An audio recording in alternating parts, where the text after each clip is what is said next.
فريق الوداد الرياضي ورئيس الأصلاح الاحترافية لكرة القدم سي سعيد الناصري مباشرة عبر هاتف. سي سعيد الناصري مساء الخير ومرحبا بك على موج راديو مارس. اهلا وسهلا، اهلا بسميع راديو مارس. معنا سي جمال الصيفي رياض الغازي وكذلك سي فتاح العلوي بطبيعة الحال كيرافقونا خلال حلقة اليوم. مرحبا بسي جمال والغازي والاخوان الاخرين. مشكور جزيل الشكر سي سعيد الناصري على التواصل ديالك الدائم في برنامج المريخ الرياضي. وموضوع حلقة اليوم هو الميركاتو بطبيعة الحال ديال فريق الوداد الرياضي. جمهور الوداد باغي نعرف شكون اللاعبين. ياك الميركاتو غادي يسالي اليوم في 12 الليل. اليوم ان شاء الله غيسالي وباقي بينكم بين 12 الليل تولونا ونجاوبكم جملة واحدة. حنا راه مازال اللي سولتونا مازال حتى شي حاجه ما كاينه. داكور انسوك رئيس العصبه الاحترافي قبل نرجعوا للوداد سي سعيد الناصري. بالنسبه للميركاتو دائما كاينه نيه ديال العصبه الاحترافي كره القدم انه تبرولونجي لا ديوغي ديال الميركاتو لانه غيسالي اليوم على 12 الليل. هو اللي غادي نعاود ناكد لك، هو دائما حيت تكون النيه او حيت تنزيدوا فيها عدد الايام ربما واحد اسبوع او 3 ايام تكون بطلب من الانديه. اذا كانوا الطلبات راح نحلوا مع الجماعه حيت اللي عندها الاختصاص انها تبرولونجي ولا داكور. حدود الساعه ما كاين حتى شي نيه ديال شي فريق انه يبرولونجي الميركاتو. بالنسبه لحد الساعه ما كاينش طلب من شي. داكور. نرجعوا لفريق الوداد الرياضي سي سعيد الناصري بحكمهم رئيس الفريق. بدون اي شك كان الجمهور كيطلب بانتدابات قويه لفريق الوداد الرياضي، والهدف لنجميع هو انه الوداد ان شاء الله يتوج مره اخرى بعصبة الابطال الافريقي ان شاء الله، ونتمنى لكم حظ موفق في لو دوزيام ماتش امام ماملودي ساندونز للاشاره بالفريق الاحمر. الله يوفق جميع الانديه المغربيه وخاصه الانديه اللي تتلعب على الواجهه الافريقيه ان شاء الله. هادشي اللي كنتمنى ان شاء الله تالق معهم وتكون متواجده. بالنسبه للميركاتو ديال فريق الوداد الرياضي شكون من اللعابه اللي التحقوا رسميا بالفريق سي سعيد الناصري؟ وكيف كيعرف الجميع حنا عندنا واحد العدد كبير ديال اللاعبين اللي كان كيفوق 30 لاعب، لانه كان عندنا 30 لاعب زائد اللاعبين اللي كانوا 3 لاعبين اللي غير مسجلين اللي هو مهتدي وجمال بن يدار وهاشم. اذا بطلب من الاداره التقنيه، حيث نقول لك الاداره التقنيه خاص الانسان يسمع انا نعرف بان الاداره التقنيه التي ترأسها المدرب شخصيا، واي مدرب جاء الوداد الا هو العلم التقني. هذا احنا حيت كنعينوا شي مدرب يمكنش نبداو ندخلوا في الاختصاصات ديالو، حنا كنطلبوا منه نقولوا له عطينا عندك مراكز اختصاص اشنو اللي خاصك انت، وربما الخرجات ديال السيد الوزاري نتوما زعما كاين على درايه كامله انه كان كيتم انتدابين ولا ما كانش ما عندوش الاشكال مزيان.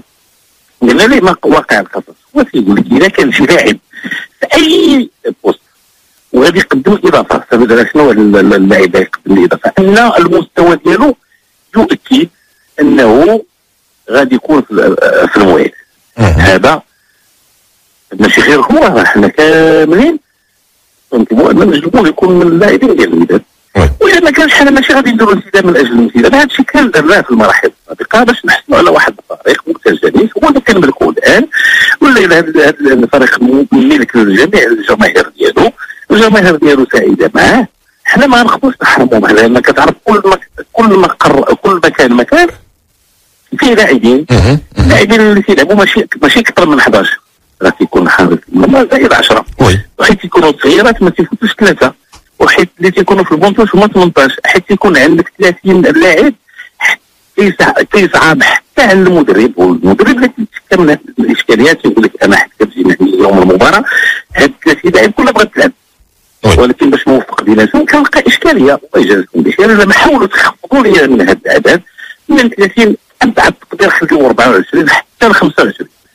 كنحاولوا اننا الناس اللي ما كيلعبوش اولا كنحاولوا باش يمشيو يقلبوا في اماكن اخرى على المستويات ديالهم ويقلبوا على المسار ديالهم، ما نخليوش حنا بيان سور مرهونين ما كيلعبوش، مرهونين ما كيلعبوش سنوات.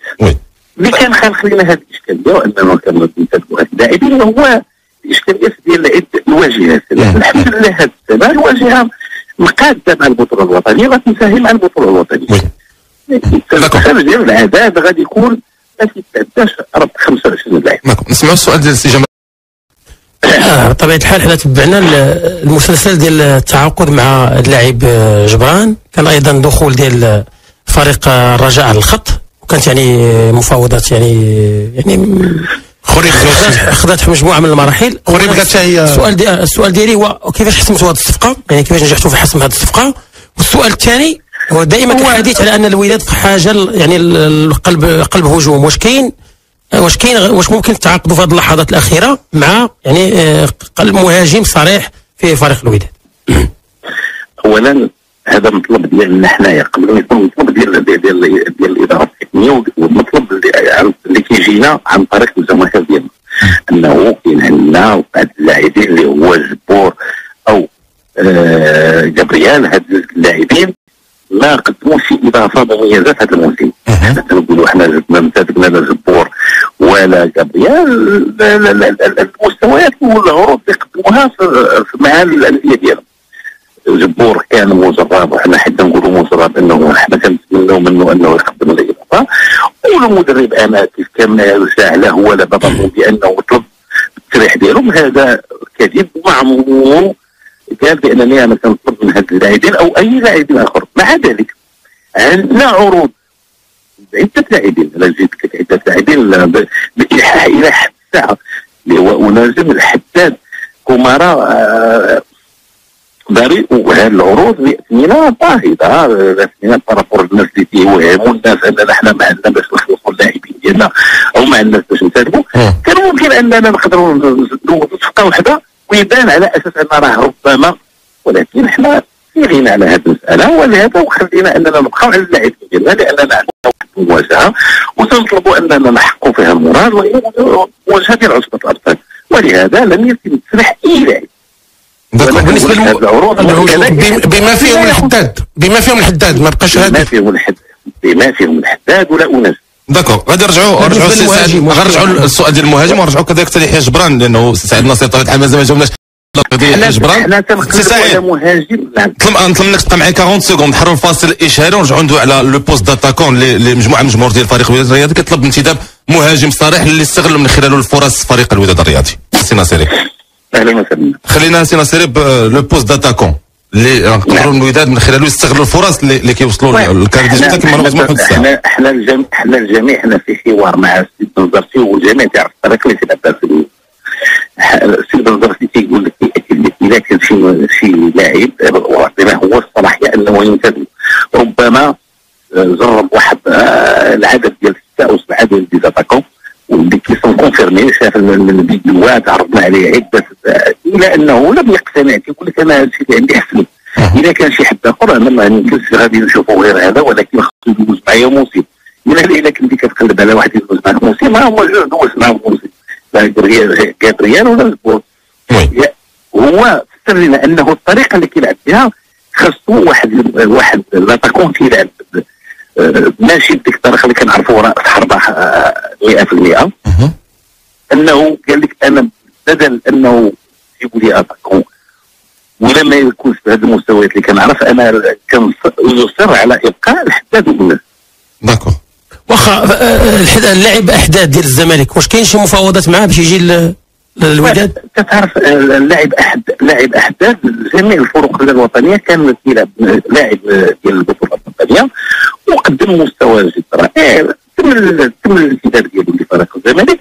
هذا الاطار سمعنا انه ربما عنده خلافات مع المدرب، ولهذا حنا ماشي عن طريق الزمالك مباشره، ولكن عن طريق بعض الوكلاء اللي عطاوهم العرض ديالنا على اساس انه هما قال لك ما يقدروش يفرطوا فيه. حنا كيف حنا ما نقدروش نفرطوا في اللاعبين ديالنا، حنا سهلنا الامور جد عاديه. ما يمكنش غادي تكون واحد النادي اللي توا تيلعب على الواجهات تقول ليه لا اعطيني هذاك اللاعب، هو تيقول لك راه انا محتاجه. الى ربما جبت واحد اللاعب، هما كان عينيهم على واحد اللاعب اللي هو أشرف الشرقي، ما استطاعوش انهم يدخلوه مع المجموعه ديالهم باش يستغنيوا على اللاعب احداد غير اعاره، ولهذا راه تم يبقى. سي سعيد انا سمعت عينهم على ابن الشرقي.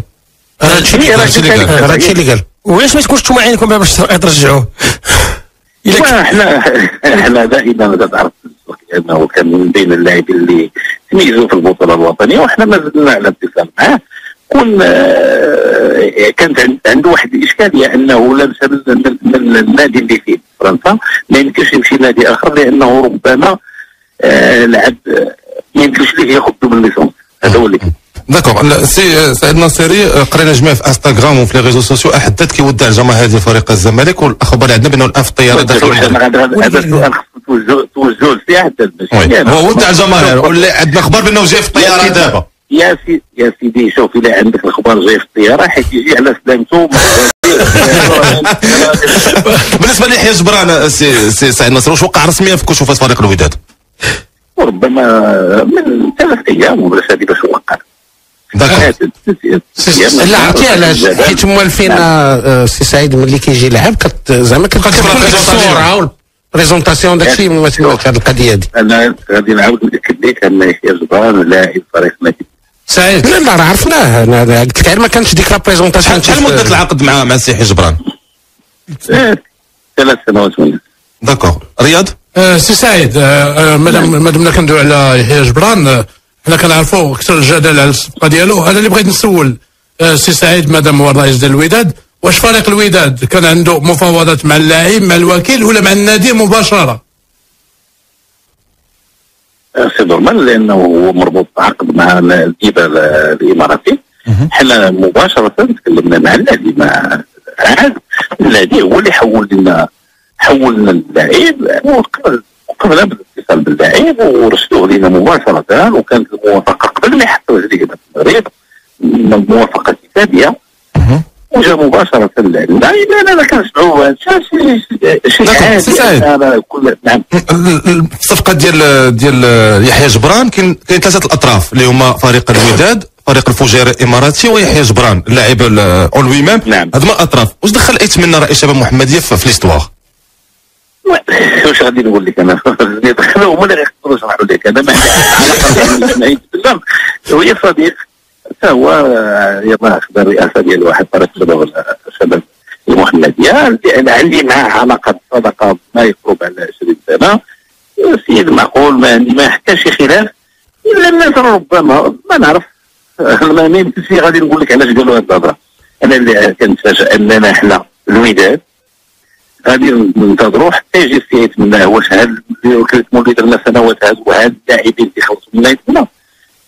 شيء مهم. ما يمكنش غادي نبقى ندخلوا جدال في شي حاجه اللي ما يمكنش تقبل العقل.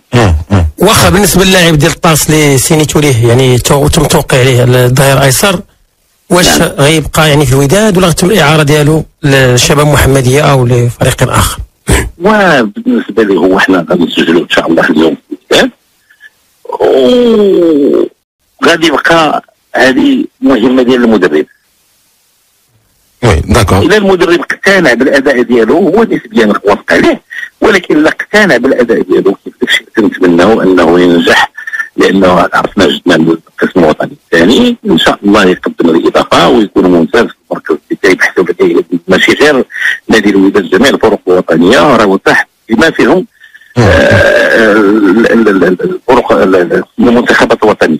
داكور. بالنسبه للاعبين اللي باغيين الخير وينجح في المهمه. نعم. بالنسبه للاعبين اللي باغيين يغادروا فريق، تاخذ اكزومبل مثلا مهتدي اللي خرج وعلن عليه صراحه بانه باغي يغادر على اساس انه يمشي يلعب ماتشات ويدير ماتشات في رجليه. اتفقتوا مع لاعبين مثل مهتدي الهاشمي دوطخ على طريقه الانفصال ما بينكم؟ نعم، كلهم تم الاتفاق بحال الهاشمي، تم الاتفاق بالطرى بانه يغادر بصفه نهائيه. غادر لاعب الباز معار للمراكش. توتاري تم الاتفاق بالتراضي انهم يخلصوا العقد بصفه نهائيه. خروبي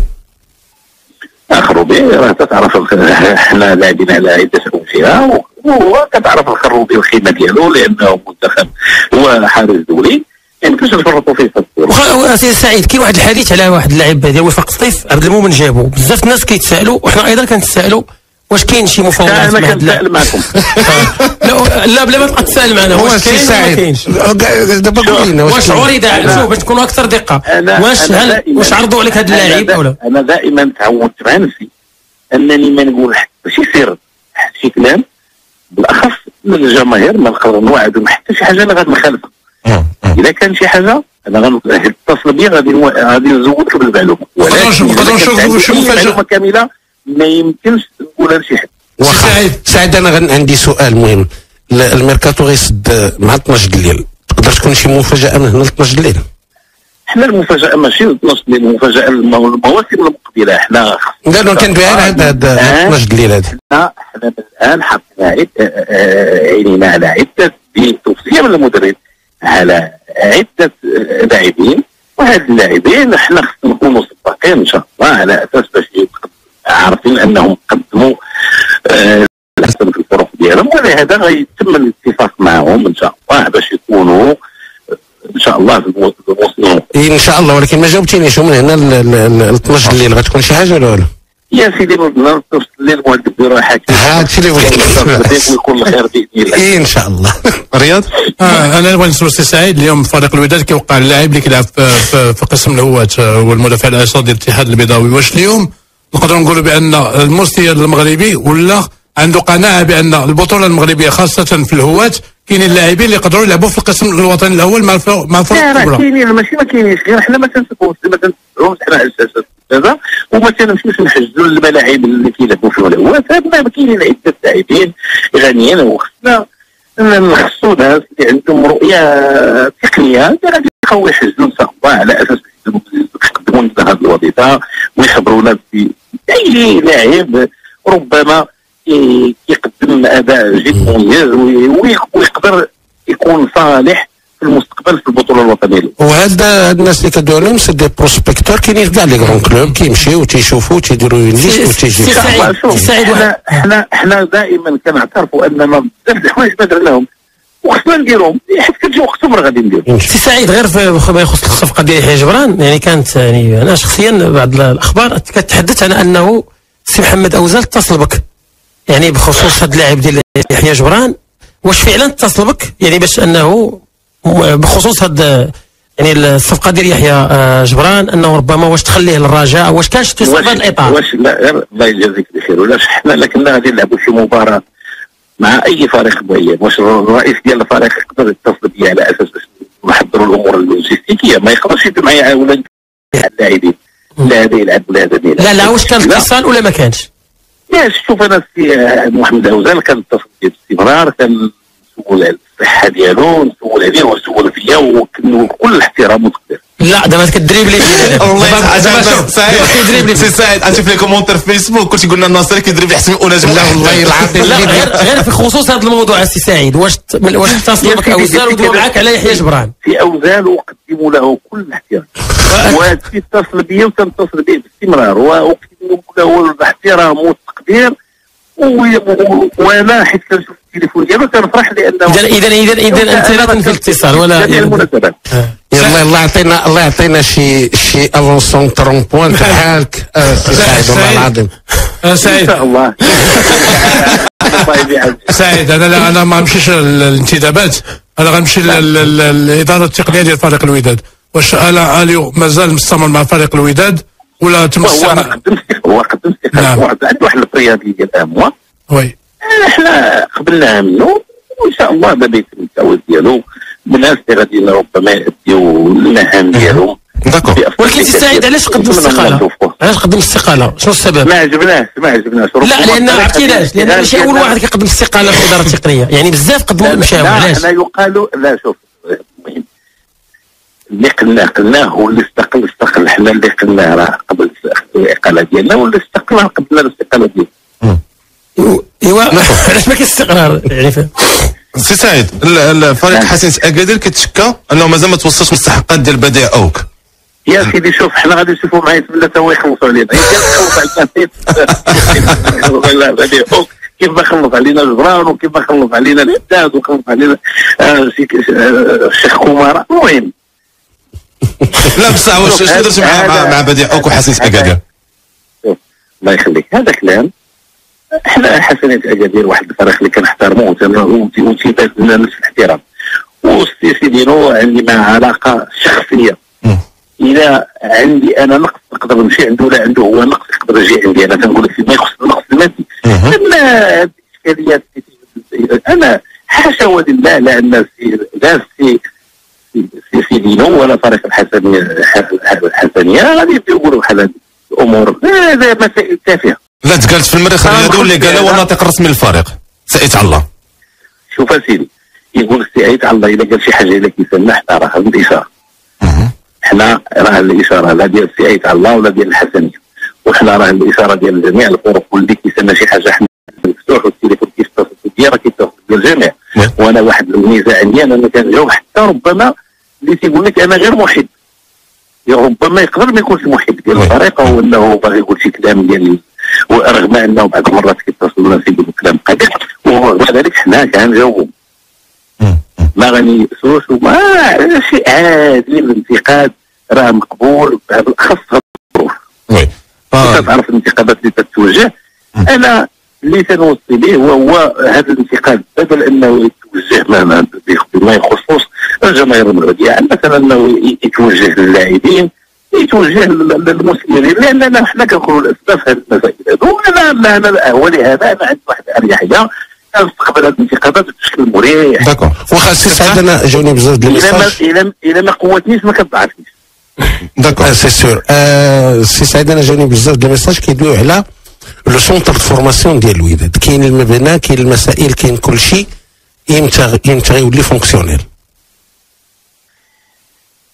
ان شاء الله في القريب ابتداء من الموسم المقبل. مع بدايه الموسم غادي يكون كل شيء موجود ان شاء الله. سعيد انا نسولك وبغيتك تعترض بالحقيقه واش ارتكبتوا خطا ولا ترتكبوا خطا في القضيه ديال المترجي؟ يعني شنا المترجي كنتو باغي تعيروه يمشي اعاره وبالتالي شنا المستوى ديالو اليوم مع البنزرتي؟ لا غير بلاتي المترجي راه ماشي داك نعيروه انا غادي نطرحوا لا تاخذ كان لا حنا كنا غنصيفطوا اعاره لمده 6 شهور كان غيكون موجود، كان غيكون افضل الان. هذا هو يلعب المباريات كاملين، اما دابا راه لعب ربما كاع في خلال واحد 29 مباراه غتلقاه ما لعب حتى 5 صحاح. اذا حنا كان الهم ديالنا وهو انه مترجي يكون افضل بكثير مما هو عليه، وتنتمنوا له مسيره موفقه.